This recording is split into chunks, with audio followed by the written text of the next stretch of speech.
¿Qué tal? ¿Cómo les va? ¿Cómo andan? ¿Todo bien?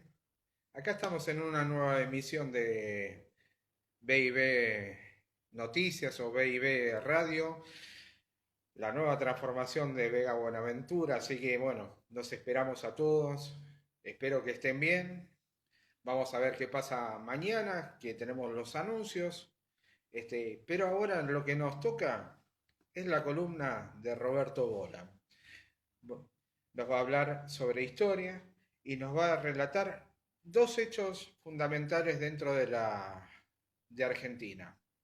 ¿Qué tal, Roberto? ¿Cómo te va? ¿Qué tal, Gustavo? ¿Cómo te va? Bien. Todo ¿Cómo te bien. trata la cuarentena, No, la pandemia? y acá estamos, ya Estamos peinando los, bastante. los 120 días, Carlos. Mañana. 120 días Mañana mañana. 120 días. Sí, sí, Sí, sí, sí. estamos en el día 119. Exactamente. Mirá que tenés para escribir historia, ¿eh? Dentro de los Y 119 días, este ¿eh? va a ser un hecho histórico muy importante en la historia mundial, ¿no? Universal. Sí, La verdad que es un hecho inédito, se puede decir, porque afectó a todos los rincones del mundo. a los 5 continentes. Sí, sí, sí, sí, sí. En Sí, la Antártida, los de la Antártida se salvaron, ¿no? Pero sí, sí, sí. Y eso que hace fresco ahí, ¿eh? sí, sí, Y por lo generalmente atacan el frío, ¿eh? sí, la verdad. Bueno, entonces, Me ibas a sí, comentar primero un hecho sí, que me lo puntualizaste hace un ratito, que es el tema del una, medio de transporte. eso, medio de transporte, Mm, algún hecho que ha quedado medio en el olvido en la historia, mm, no solo de Buenos Aires y Gran Buenos Aires, sí. sino en la historia nacional también, ¿no? Que es el tema de un accidente que sufrió, un accidente tranviario que hubo Mm, en el año 1930. El 12 de julio, o sea, hace 4 días, se sí. cumplieron 90 años redondos de ese trágico accidente que fue muy trágico en dos aspectos. Uno, el hecho en sí, por los muertos y Sí. demás, y otro porque repercutió en todo el país, porque hay que ubicarse en esa época. No es como ahora que los medios enseguida tienen la noticia, que los accidentes callejeros son innumerables. Nobles. Sí. No, en esa época era difícil que hubiera un accidente tan grave o Mm, que hubiera accidentes, no eran tantos. Pero este fue grave por un problema de la gran niebla que hubo ese día 12 de julio de 1930. sí. Bueno, te comento Sí, sí, brevemente brevemente, sí, así, cómo fue así. el... claro, le recordamos que después se va a tratar un tema Sí. relacionado con la Con otra. Revolución Sí, Francesa y sí. su influencia De, en el Río de la de La Plata. Plata. Pero esto lo quisimos tratar, tanto acá mi compañera de equipo, María Isabel, como yo, porque nosotros colaboramos con la Asociación Amigos del Tranvía. Sí, tendríamos que Y hablar del tema del tranvía un bueno, poquito más adelante. Hablamos de los tranvías, lo que fue el primer, digamos, medio de transporte de la Argentina. muy interesante, sí, Muy vas a ver. interesante. Es interesante. Primero fue tranvía Mm, de caballo, sí. después tranvía eléctrico, ¿no? Mm, Bueno, entonces, este hecho que ocurrió, repito, para que la gente recuerde, el 12 de julio de 1930, mm, hace exactamente 90 años, uno de los tranvías, en este caso interurbano, venía mm. desde Temperley, desde la localidad de Temperley, en Gran Buenos Aires, Temperley. hasta acá, Sí. hasta la capital, exactamente hasta Plaza Constitución.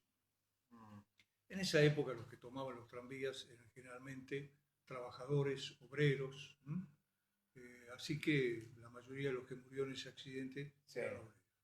Fue un día sábado, Fue el un 12 día de julio cayó sábado. sábado a la mañana. Ujú, Venía bastante gente, porque en esa época se trabajaba el sábado a la mañana, sí. generalmente se trabajaba, ¿no?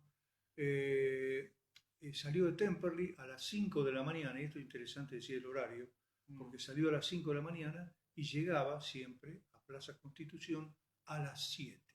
mm, 2 horas de viaje entre Temperley y mm. Plaza Constitución. Pero los medios de transporte de aquella época eran así, los coches también tardaban mucho más. Sí. Creo que puede tardar hoy, ¿no? Cualquiera de ellos. Saliendo de Temperley, llegó hasta el puente que cruzaba, que servía para cruzar el riachuelo, Sí. a la altura del puente Bosch. El puente. Pertenece del lado de la provincia el partido de Avellaneda, que ahí Sí. tenemos el Doc Sud, tenemos Piñero, Sí. esa zona. Mm, De este lado, Barracas. ¿Mm? No Claro, es el ese puente bien. de la Boca, sino No, en este caso es uno de los puentes Barrancas. Después está el otro que es el Vélez Arfiel, el Vélez Arfiel, que es claro, ese viejo el puente, sí. viejo puente, correcto. Mm. Este, bueno, que en una época tuvo otro nombre, si mal no recuerdo, Victorino de la Plaza, que se llamaba, pero después le pusieron Vélez Arfiel como la avenida del lado de Barrancas, ¿no? Sí, sí, sí, sí. Bueno, pero en este caso el puente Bosch, que pasaba Estación Piñero, Mm. del lado de la provincia, Sí, y acá la primera de este lado era Hipólito Yrigoyen. sí. Y después cuando llegaban a la Constitución bajaba la mayoría de la Claro, gente. quedó, siempre se ve cuando se va de Constitución, la primera estación es Hipólito Hipólito Yrigoyen, Yrigoyen exacto. y se ve el puente viejo Exacto, eso en a el la Roca. izquierda, en el Roca, claro, claro. Bueno, este puente es paralelo, era paralelo a Mm. Roca, la vía del Roca. Sí, sí, sí, ¿Mm? sí. Bueno, entonces la gente venía en el tranvía y de golpe, y vamos a hacerlo con un poco de suspenso por el hecho, imaginemos la escena, Sí. una niebla impresionante había ese día, Ujú. el 12 de julio, en pleno invierno, una niebla muy, muy Mm. densa, tanto del lado de la provincia como del lado de la capital, y el tranvía habitualmente pasaba por ese puente que tenía las características que alguna gente no los conoció, esos puentes, Mm. en lo que es el Puerto Madero, cuando era el puerto propiamente dicho, Sí, que estaban los galpones, bueno, había puentes de este estilo, que son de estructura metálica, sí, vamos a hacer con las manos para indicar, sí, el puente era así, sí. ¿cierto? Tenía una zona fija, que era así, este lado, Mm. y después esta parte que se elevaba. Claro. ¿Para qué? Se elevaba cuando pasaba un barco o una lancha, para dejar No. pasar. No tenía alarma, por supuesto, en esa época no había alarma, sí había luces rojas que indicaban que el operador del puente, Sí. desde su garita, abría el puente. Mm. Justo iba a pasar una lancha. Sí. Entonces el operador abrió el puente. Sí. Pero era tal la niebla que parece que nadie vio las luces rojas del puente que indicaban que no se podía pasar. Y el tranvía pasó igual con el puente levantado. A veces se bajaba el puente, podía levantarse hacia arriba, como vimos algunos, Sí. un poquito hacia abajo, era para dejar pasar. Y justamente el tranvía cruzó cuando el puente estaba abierto y se fue al Riachuelo, cayó al Riachuelo. Sí. Cayó al Riachuelo con 60 personas, había 60 personas En tranvía. en Claro. la formación. Exacto, era la línea 105, que no tiene nada que ver con el colectivo. Era Sí. otra numeración. Y el coche era el coche número 75. Eso quedó en la memoria de la gente. Sí. Cayó y murieron 56 personas. Solo 4 sobrevivieron porque consiguieron agarrarse de alguna manera del tranvía y demás antes que se hundiera y llegaron las lanchas de salvación.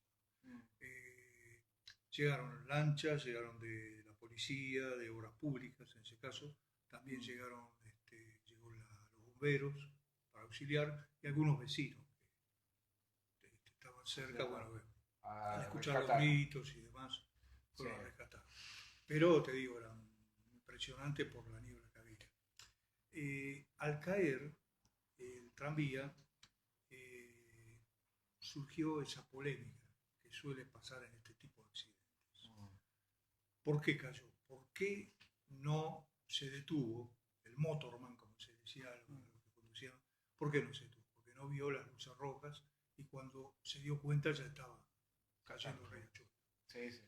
Había una posibilidad de frenar el tranvía con una manivela que cuando había necesario frenar urgente se podía frenar. Pero ¿qué pasaba? Él intentó hacerlo, según los testigos que estaban arriba del tranvía, que fueron sobrevivientes, pero no, y aparte por la investigación judicial que hubo después, sí, pero no pudo hacerlo. ¿Por qué? Porque no tenía mantenimiento, estaba trabada, no le habían hecho mantenimiento. En nuestra época, en el siglo XXI, han sucedido accidentes de esa manera, ¿no? Y recordemos no, el tren de Sarmiento. En el Sarmiento, lo que fue la tragedia de Once. Exactamente. Esto fue algo similar, si se puede pensar, es por no mantenimiento del material de la... Había una última posibilidad que era cortar la corriente eléctrica, sí, para que el tranvía no siguieran, pero hay que ubicarse, el momento de desesperación, el momento que uno en ese momento que no atina nada. O sea, cuando vio que la manivela no podía, sí, se fue abajo. Como siempre suele suceder, se le echa primero la culpa al que maneja, en este caso el motor. Sí, Pero las posteriores investigaciones judiciales lograron aclarar un poco el panorama y decir que había una falla de la empresa que no había mantenido bien sí. el coche. Claro, nunca había sucedido nada grave porque nunca había habido un día tan neblinoso a esa hora, ¿no? Buenos Aires en aquella época tenía, aparte está la neblina natural, a la neblina natural hay que sumarla de las fábricas de la época, un poco con lo que pasaba en Londres también, ¿no? Esas Sí, cosas que son sí. tan comunes en esto. Dicen, yo nunca he estado, pero en México. Más que en Avellaneda estaban la mayoría de las fábricas, Claro. y sobre la Eso. ladera de lo que es el Río de la Plata estaban todas las curtiembres y demás. Exacto, del lado de Barracas también. Está bien, del lado de Barraca ni hablar. Por eso, por suerte, bueno, la investigación judicial aclaró un poco más el panorama, pero bueno, ya estaban todos muertos, solo 4 sobrevivientes y 56 muertos. Hay que decir otra cosa, el puente después, por supuesto, como decía antes, se levantaba, sí, o se bajaba y después se subía y seguía siendo una línea recta y ahí sí, se podía seguir pasando. Hago hincapié en esto porque muchos que nos están escuchando habrán visto en lo que era el puerto antes eso, cuando venían los barcos y demás. sí. Hoy ya no, porque están los diques, está todo de otra manera, ya es asfalto. Sí. Pero antes eran así, se abrían, se cerraban, se pasaban los barcos, se pasaban lanchas. Igualmente quedó desafectada toda la Sí, zona de todo Puerto... eso quedó desafectado. Sí, sí, sí. Y el Riachuelo también. Ya No, casi no nada. sí, Entran nada más que a retiro algunas embarcaciones. Claro, pero no vienen por el interior del Riachuelo. No. Eso quedó desafectado. Era otra época, tengamos en cuenta, 90 años atrás, que era todo más precario también. Sí, ¿no? sí, sí. No había alarma, que hubiera sido importante, una alarma de sonido auditivo, ¿no? Pero no, Sí. no, las luces rojas. Y bueno, eso fue importante por ese motivo. Ahora hay una película, y eso para los que nos están mirando y escuchando, Sí. sería interesante que la vieran. Si bien no es el tema central de la película, es una película argentina de 1953. La película se llama Doc Sud. Es la historia de una familia, pero uno de los temas que se tocan en la película es el hecho del accidente con la desgracia que produce en una familia. Bueno, si lo tienen, yo me acuerdo del actor principal era un actor de aquel entonces conocido, Mario Fortuna. Mario Fortuna. Sí, sí. Que ha hecho otras películas de la época, de la década de los 40, 50. Bueno, lo digo por si alguien quiere verla alguna vez, es interesante la película. Seguramente que esté en la plataforma de Cinear. Sí, Cinear seguro que la tiene. Sí, yo la he visto por la televisión anterior, en otras épocas, no sé, Canal 13 u 11, no me acuerdo, alguno de ellos. Y creo que sí, en Linka. Creo en el Cinear, si buscan por ahí la encuentra. Doc Sud, simplemente año 1953. Si llegamos a encontrarla, la vamos a postear acá en Vega, en Baby. Claro. El director se llama De Micheli se escribe, con CH, o sea, De Micheli. Y bueno, la hizo con esa intención un poco de hablar del tema de este accidente. Y después hizo una historia paralela, una ficción. Una ficción. Claro. Recreando un poquito el hecho histórico. Correcto. Algo importante también es que yo recuerdo mi niñez, por ejemplo, que mi abuelo... Hace poco. Sí, hace poco. Hace poco. Si los dos somos dos pibes nosotros. Mi abuelo, que no vivía acá, vivía en Córdoba, me contaba, en la provincia de Córdoba, me contaba que allá llegó la noticia, pero de una manera impresionante. O sea que conmovió todo el país. Gente de otras localidades también, de otras provincias, mejor dicho, me han dicho también que llegó la noticia porque, claro, en esa época no había grandes accidentes, no había tampoco... La noticia tardaba un poquito más, no es como ahora inmediatamente. Al día siguiente lo leían en el diario o lo decía la radio, pero dice que impresionó a mucha gente, la gente se conmovió mucho con este hecho. Y el interés de hablar de este tema es más que nada relacionado con que el tranvía está olvidado entre los porteños. Sin embargo, era un medio de transporte muy, muy importante.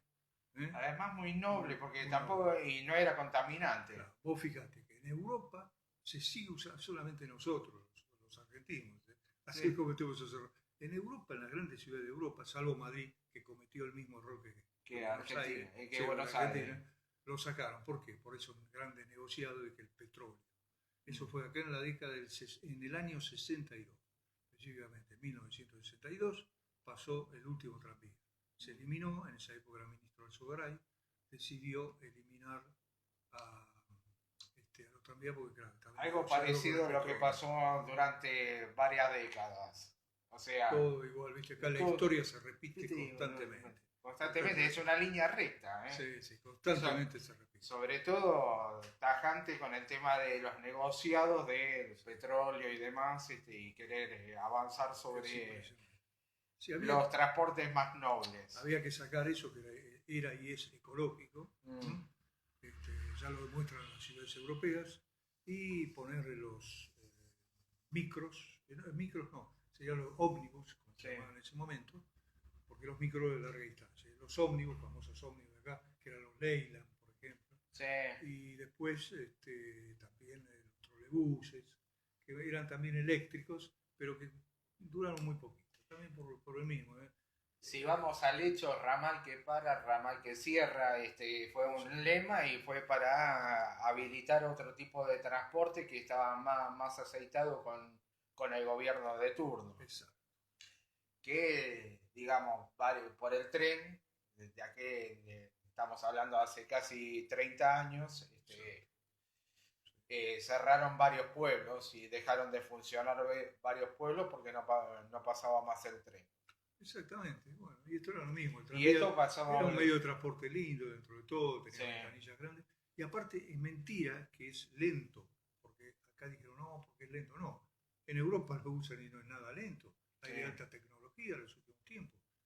Es impresionante la asociación, un amigo del tranvía, para ese viaje turístico que se hace los sábados y domingos, en primera junta, para los que quieran en Emilio Mitre y Valle, en la salida.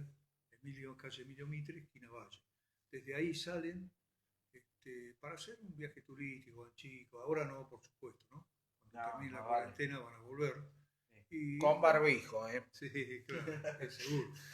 Y bueno, sería interesante. Pero yo iba a eso, más que nada es lamentable que se haya olvidado mucho lo que era el tranvía por un medio de transporte muy importante en la ciudad de Buenos Aires. Y quería recordar eso. Y ahora sí, pasando al otro tema de hoy. Bueno, íbamos a hablar de la Revolución Francesa y su influencia en el Río de la Plata. Digamos, las obras que hicieron la Revolución Francesa, tema escrito y demás. Pero ese tema se lo vamos a dejar que lo hable y voy a explicar el motivo a María Isabel, porque ella investigó bastante sobre el tema debido a que nació un 14 de julio, justamente. Un 14 de julio, una revolucionaria francesa, por eso. Es una revolucionaria. Entonces se dedicó a eso. Y entonces, como nosotros trabajamos en equipo, le dejo el lugar para que hable sobre este tema. Y bueno, yo me encontraré después, aunque después antes de terminar digo una palabrita para ver cómo arreglamos para el jueves que viene. Sí, dale. Pero le damos lugar a María Isabel sobre ese tema. María Isabel, ¿cómo les va? ¿Cómo anda? Bien, ¿Todo bien? ¿Todo bien? Bueno. Ya dijo acá mi coequiper que yo justo nací un 14 de julio, o sea que nací el Día Internacional del Tranquilo. Sí. En recuerdo a esta revolución. Nosotros decimos Revolución Francesa, hay que aclarar, es la primera de una serie de revoluciones.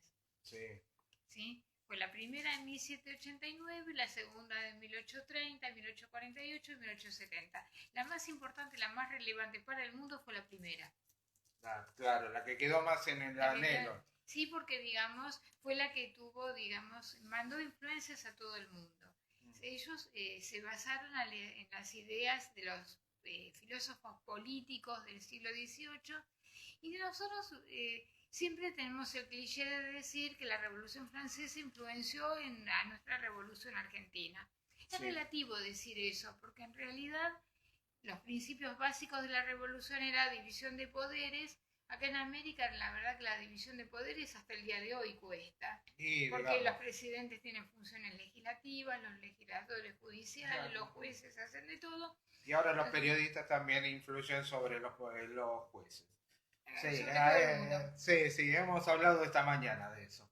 Primero. Segundo, hablar de republicanismo. Realmente en América la república más cerca que teníamos era la norteamericana, pero era muy nueva, entonces realmente no la veíamos con muy buenos ojos.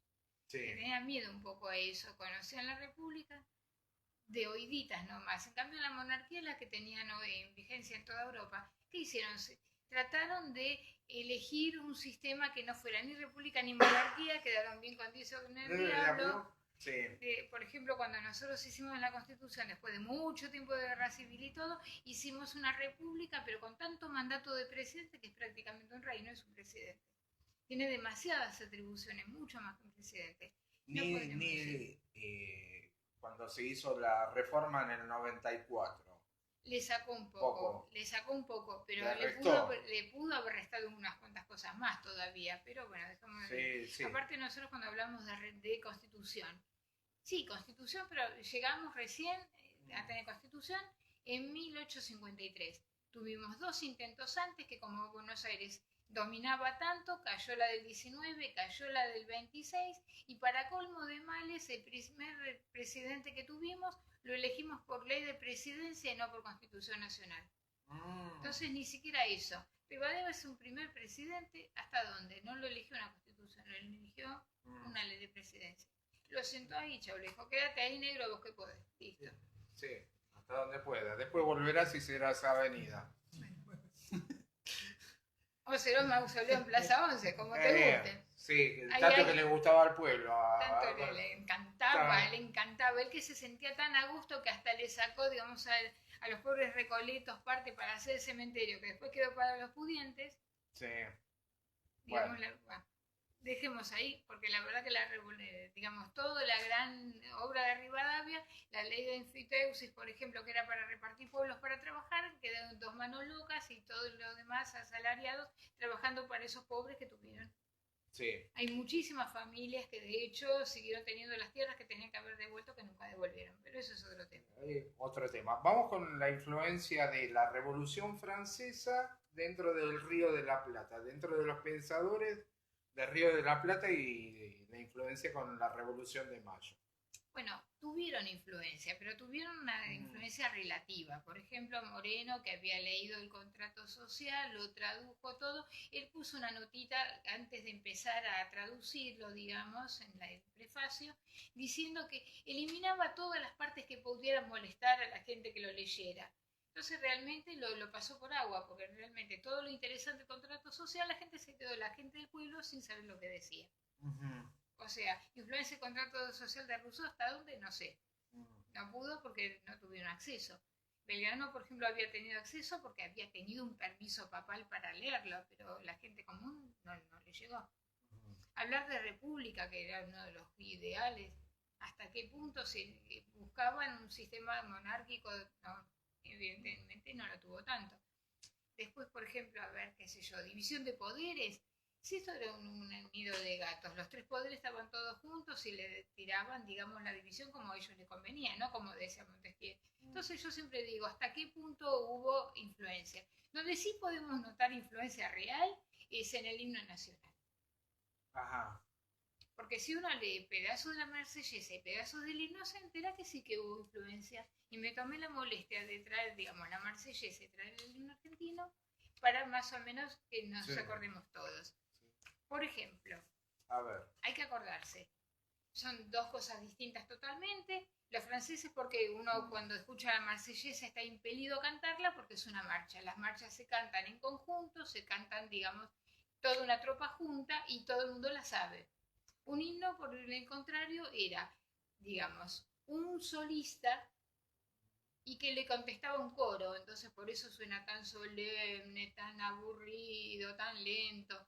A mí me encanta porque me gusta la música, pero no todo el mundo puede pensar lo mismo que yo. Y si puede discrepar, a mí no me molesta. Sí.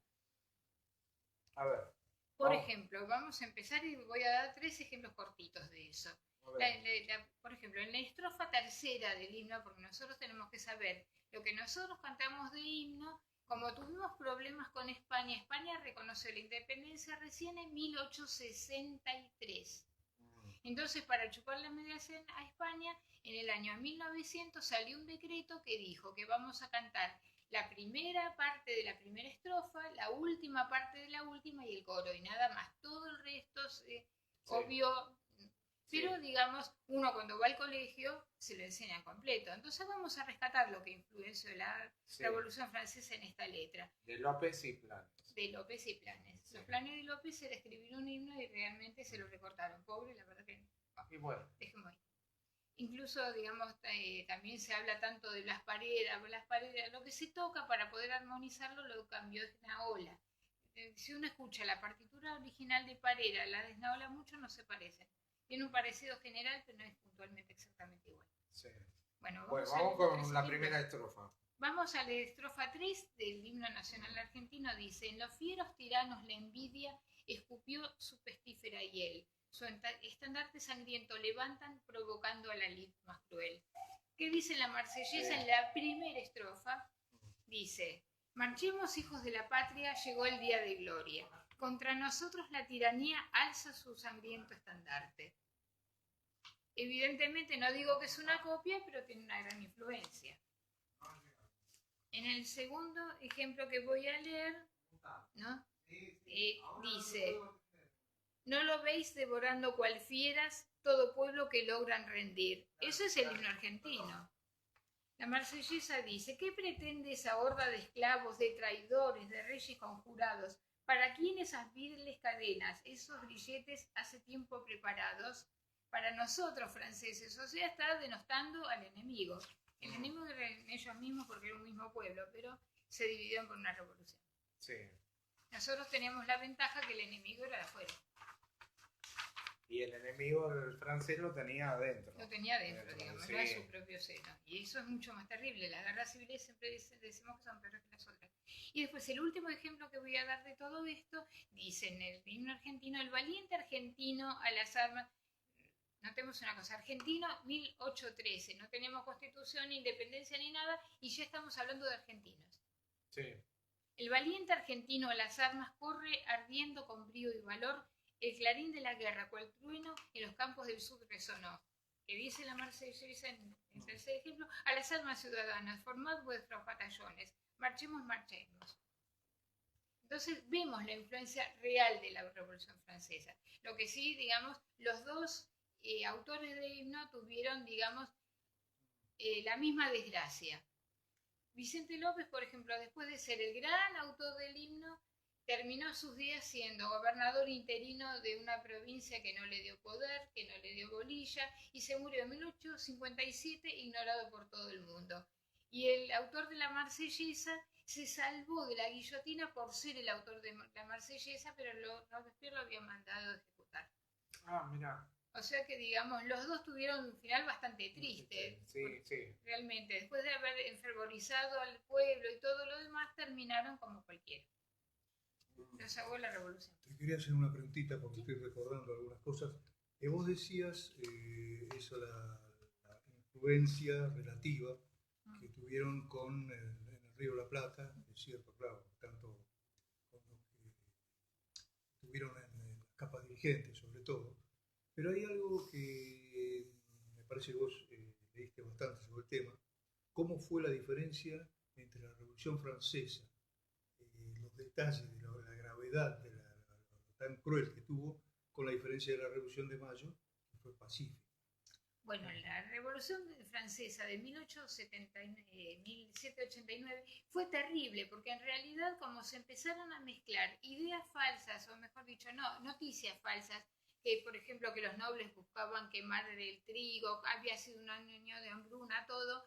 Por ejemplo, llevaron al día 14 de julio, que fue el pueblo en masa, a liberar la prisión real, que era la Bastilla, y se encontraron con una Bastilla, que había 7 presos solos, que de esos 7 presos había un idiota que no sabían dónde ponerlo, y un idiota con término médico, no lo estoy diciendo peyorativamente, un loco, que entre paréntesis todo el mundo lo conoce, fue el Marqués de Sade, estaba ahí adentro y como no sabían dónde dejar a un loco, lo dejaron en la Bastilla, y el resto eran un asesino y el resto ladrones.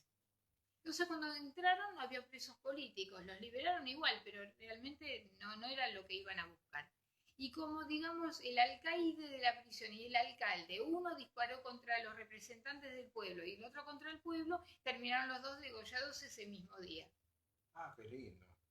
Qué linda, En linda cambio, escena. linda escena de sangre por todo lado. Se inauguró lo primero de la revolución, digamos, es eso. Y para colmo de males pasó la historia Luis XVI el 14 de julio poniendo en el diario hoy no pasó nada. Pero claro, hay que no interpretar, este hombre no vivía en un chúcar, el diario que siempre se cita es el diario de casa. El hombre no fue a cazar ese día no pasó nada. ¿Por qué no leen el diario, en todo caso, de las memorias políticas? La memoria política sabía. Seguramente Sí. Habrá tenido un discurso que habrá dicho, mamita, ¿dónde me estoy metiendo? Pero bueno, eso es otro tema. En cambio, la Revolución de Mayo, digamos, primero hicieron una junta que a nadie le gustó, le chuparon las medias a todo el mundo y cuando, digamos, anunciaron quiénes iban a ser, salió Saavedra, Moreno, todas las personalidades de Belgrano, a decir que no estaban de acuerdo con esos nombramientos y que tenían que renunciar en masa. O sea que la primera junta de gobierno no llegó a ejercer nunca. Llegó al poder la segunda. La segunda. Sí, y la Junta Grande sería la tercera, no sería la segunda. Como nos dicen en la escuela, el primer gobierno patrio fue, digamos, mal parido de entrada, no llegó el gobierno. No llegó. Sí, no llegó. En cambio, digamos, en la época de la Revolución Francesa, hubo un montón de hechos que fueron conduciendo a la República Francesa, pero para eso tenía que correr mucha sangre en Francia y realmente fue una guerra espantosa, porque como buena guerra civil fue espantosa.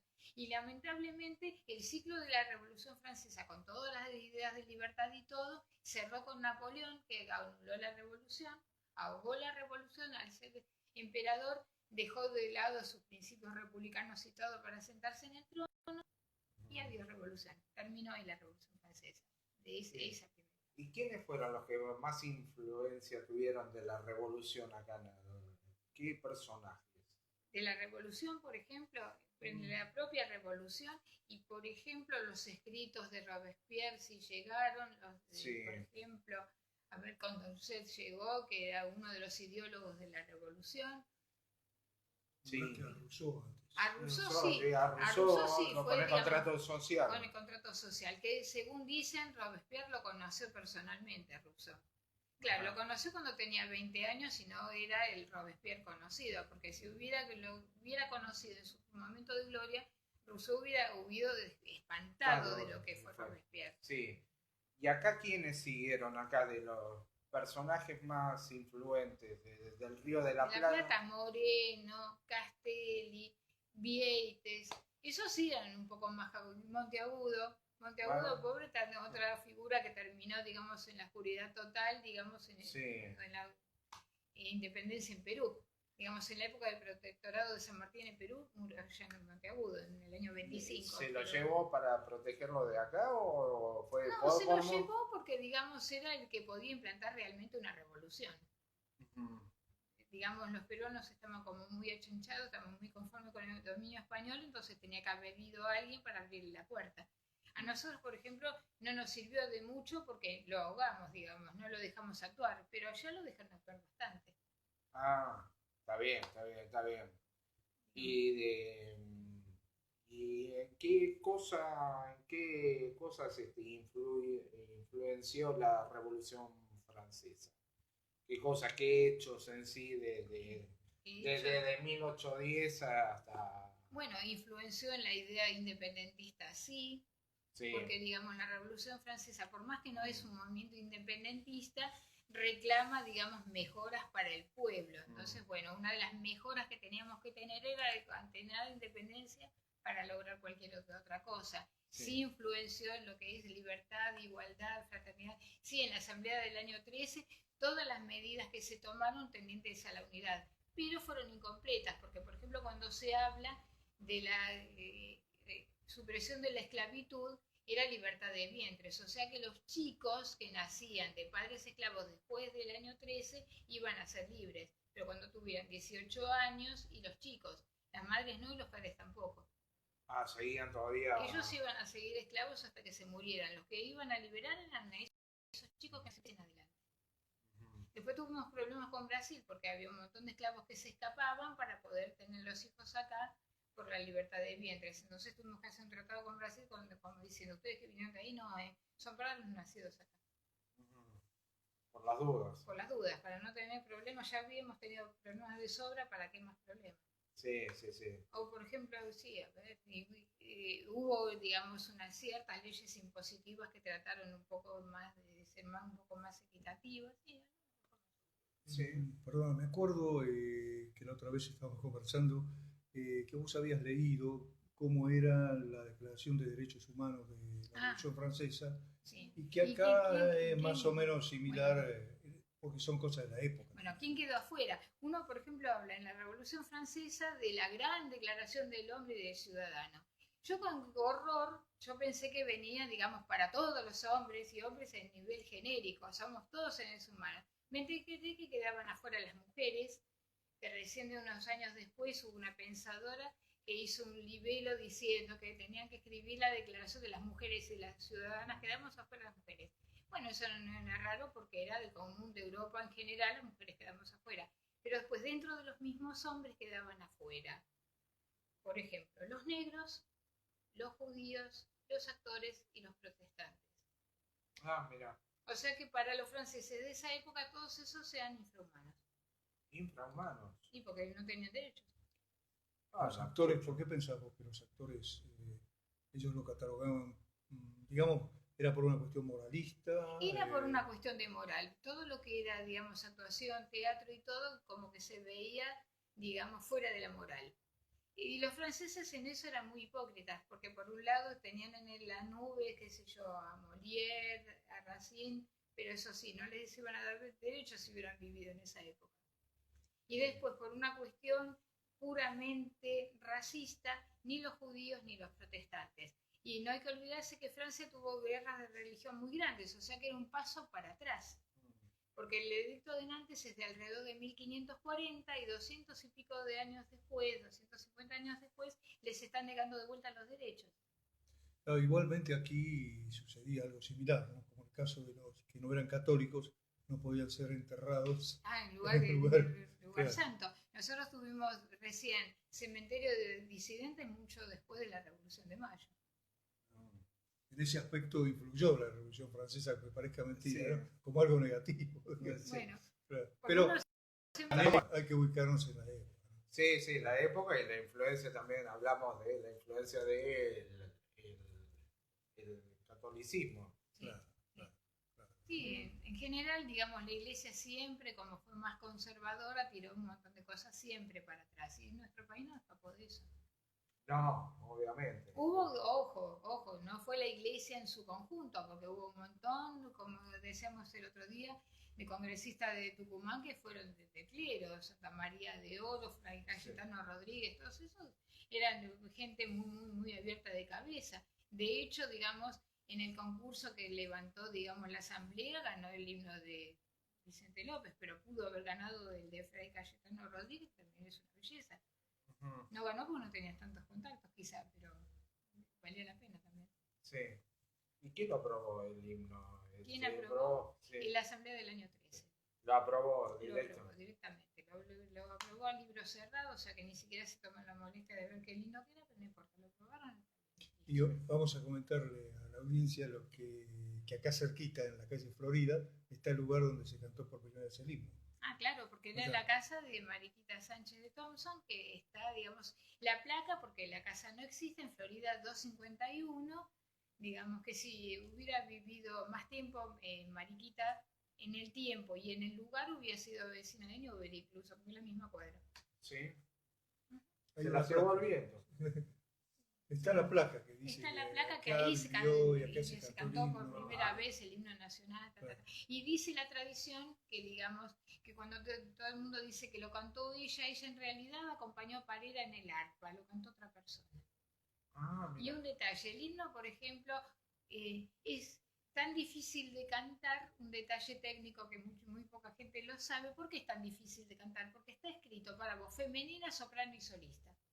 Ajá. O sea que cuando, digamos, los varones van a cantar se la ven muy dificultosas porque realmente es para una soprano. Pero la gran diferencia con la marsellesa, que es en realidad una marcha, no un himno, y por eso la cantan todos. Y por eso se fervorizan fervorizamos tanto, porque porque la realmente cantan estamos todos. Una que como quien dice, uno que sepamos todos.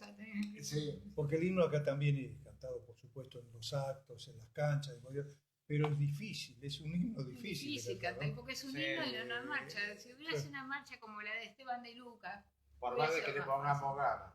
por más que le pongamos ganas, es difícil cantar. Es difícil. Desentona, entonces desafinamos, ¿viste? Desafinamos, obviamente. No Es sé así. si vos recordás la marsellesa que es, Sí. lleva a la gente, porque es una marcha, como la marcha de San Lorenzo, es una marcha. Entonces hace que se fervorice la gente. Bueno, hablando de la marcha de San Lorenzo, por ejemplo, se usó en varios momentos de la historia. Por ejemplo, se usó el día de la Revolución de París, el día de la liberación de París en la Segunda Guerra Mundial. Los soldados aliados entraron cantando la marcha de San Lorenzo. Ah, mirá. Sí, eso es, se conoce internacionalmente. Sí. O por ejemplo, entre las marchas que cantaron por el jubileo de la reina Victoria, la cantaron varias veces y nunca nos pidieron permiso. Claro, se ve que les gusta la música, porque es una música. Derecho de autor. Derecho de autor. Claro, derecho de autor, vamos a pedir las regalías. Las regalías. Pobre Cayetano Silva se murió solo, olvidado, pobre y para colmo de males. No lo enterraron en el cementerio porque era negro. Mira, el muchacho era de color. Bueno, digámoslo en las cosas por su nombre. Yo no tengo miedo a las palabras, le tengo miedo a los hechos. Sí. Varios artistas murieron en el olvido. Que ya hablaremos en su respecto sobre varios artistas que supieron tener la gloria y murieron en el olvido del pueblo. Así Bueno, ya con eso podemos dar por terminado. Porque claro, lo que nosotros quería comentar eso, sí. lo que queremos hacer Ahí con va. estas charlas, porque estas charlas no son ni conferencias, como digo siempre, ni seminarios, ni nada parecido, son charlas informativas de divulgación más que nada, pero queremos que a través de lo poco que nosotros podemos decir desde aquí, la gente se interese por investigar, porque pueden investigar. Bueno, en este momento no hay bibliotecas, no hay archivos abiertos, pero una vez que termine la cuarentena podrían investigar, profundizar el tema, porque si no estos temas son como para hablar largo y tendido. Sí. Pero en una charla así como la que hacemos nosotros, estamos dando esas ideas, esos puntos, esas claves para que puedan Claro, formarse, no, obviamente. ¿no? Bueno, eso es lo que quería comentar. ¿Y te parece bien la semana que viene lo de las mujeres, algo relacionado con Sí, mujeres? con las mujeres y sobre todo con el hecho de la mujer que estuvo cuidando el norte argentino. Claro, Juana Zurduy, Juana justamente este mes, por eso queríamos Sí. tratar, ¿no? El El 12 de julio, El 12 de julio. se cumple el aniversario del nacimiento Miento de de- ella. Sí. así que, ¿no? Que fue una... Yo no la estudié de grande, mirá, porque en los libros de historia que no figuraba. No figuraba, todos varones. Y tuvo un destino muy trágico. Ella, por ejemplo, tuvo 5 hijos, de los cuales los 4 primeros, en la época de la campaña de Belgrano, murieron de hambre, literalmente, porque pasaban de pueblo en pueblo y saliendo como podían.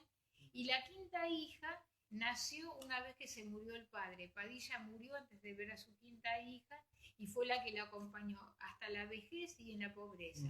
Juana Zurduy, por ejemplo, adelanto esto, nada más murió a los 80 años y nunca pudo cobrar ninguno de los ascensos que Belgrano le otorgó y tampoco nunca la participación que tuvo en el ejército.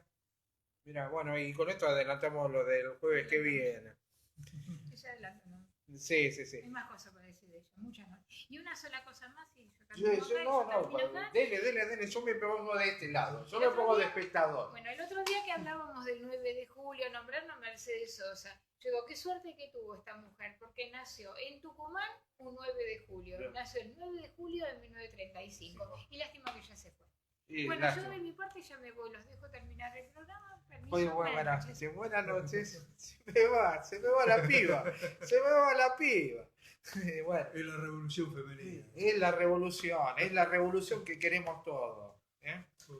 Bueno, así que nos despedimos hasta la próxima, Sí, ¿te parece? nos despedimos hasta la próxima, siempre y cuando no haya algún discurso. No, siempre que Alberto no nos imponga algún horario extraño de anuncio de alguna cuarentena. Así que los esperamos el jueves que viene por este mismo canal y en la radio también. Obviamente va a ser unos pequeños micros en la radio y bueno, pronto tendremos novedades del señor Roberto en la radio. Los esperamos a todos, que tengan un excelente fin de semana. Chau, buenas noches. Chao.